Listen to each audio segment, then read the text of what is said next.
আসসালামু আলাইকুম, সবাইকে শুভেচ্ছা স্বাগতম। আশা করি সবাই ভালো আছেন, সুস্থ আছেন। প্রিয় শিক্ষক মণ্ডলী, আপনারা ইতিমধ্যে জানেন যে এমপিভুক্ত শিক্ষা প্রতিষ্ঠানের ৫ লাখ শিক্ষক কর্মচারীর বেতন ভাতা ইএফটিতে দেওয়ার উদ্যোগ নিয়েছে সরকার। এর মধ্যে প্রথম ও দ্বিতীয় ধাপে মিলে ২.৫ লাখ শিক্ষক কর্মচারীর বেতন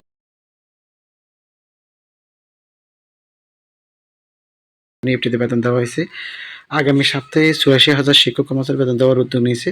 তো এর মধ্যে শিক্ষক কর্মচারীদের তথ্য ২ মাসের মধ্যে তথ্য সংশোধন করার জন্য এই সময় বেঁধে দেওয়া হয়েছে। এর মধ্যে যদি কোনো শিক্ষক কর্মচারী সংশোধন করতে ব্যর্থ হয়, তাহলে বলা হচ্ছে যে বেতন বদ্ধ করে দেওয়া, সমসাময়িক বদ্ধ করে দেবে যতক্ষণ পর্যন্ত সংশোধন না হয়।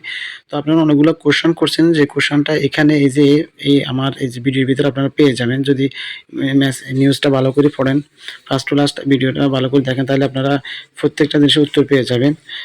তো যারা এই ২ মাসের মধ্যে এই তথ্য সংশোধন করবে না, তাদের ক্ষেত্রে হয়তো সমস্যা হবে। তো তথ্য সংশোধন বলতে আপনার এনআইডিতে যে সমস্ত তথ্যগুলো আছে সেগুলোর সাথে আপনার ইএমএস এর তথ্য মিলতে হবে।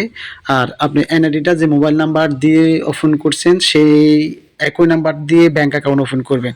আর এই নাম্বারটা একই এনআইডি, আপনার নিজস্ব এনআইডি দিয়ে করতে হবে।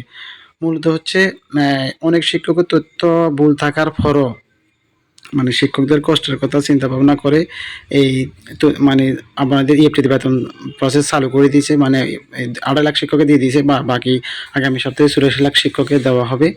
তো যতদিন পর্যন্ত শিক্ষক কর্মচারীরা যদি এই যে ২ মাস, মোট কথা ২ মাস সময় দেওয়া হয়েছে, এই ২ মাসের মধ্যে যদি এই শিক্ষক কর্মচারী তাদের তথ্য সংশোধন না করে এনআইডি অনুযায়ী, তাহলে কিন্তু যতদিন সংশোধন না করে ততদিন বেতন ভাতা থাকবে।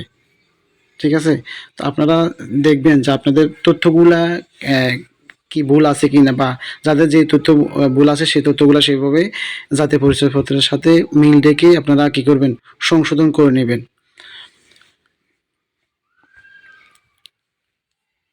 সংশোধন করতে ব্যর্থ হলে কিন্তু আপনারা ভুক্তভোগী হবেন। তো এর মধ্যে চতুর্থ ধাপের কিন্তু কাজ চলমান। এই মূলত হচ্ছে এই আপনারা এই যে ভিডিওটা, যে আমি জাস্ট পুরাই এটা মূল থিমটা আপনাদের সামনে তুলে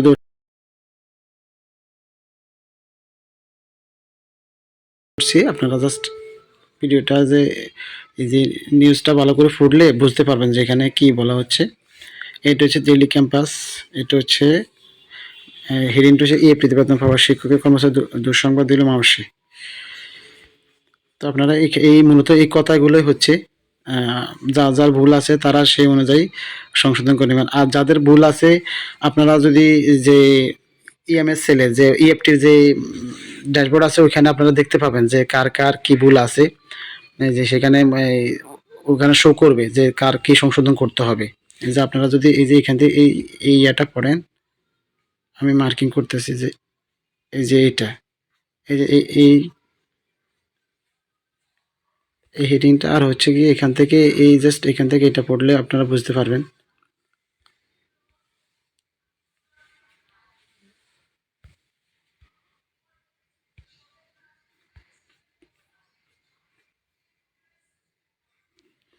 এই যে এই জিনিসটা একটু ভালো করে আপনারা পড়ে নেবেন, তাইলে আপনারা আপনাদের যে কোশ্চেনগুলা সেগুলা পেয়ে যাবেন। তো আপনারা ভিডিওটা আগে দেখবেন, দেখে তারপরে কোশ্চেন করবেন। তো ঠিক আছে, ভালো থাকুন, সুস্থ থাকুন। আল্লাহ হাফেজ। ১৬ নম্বর টুডে।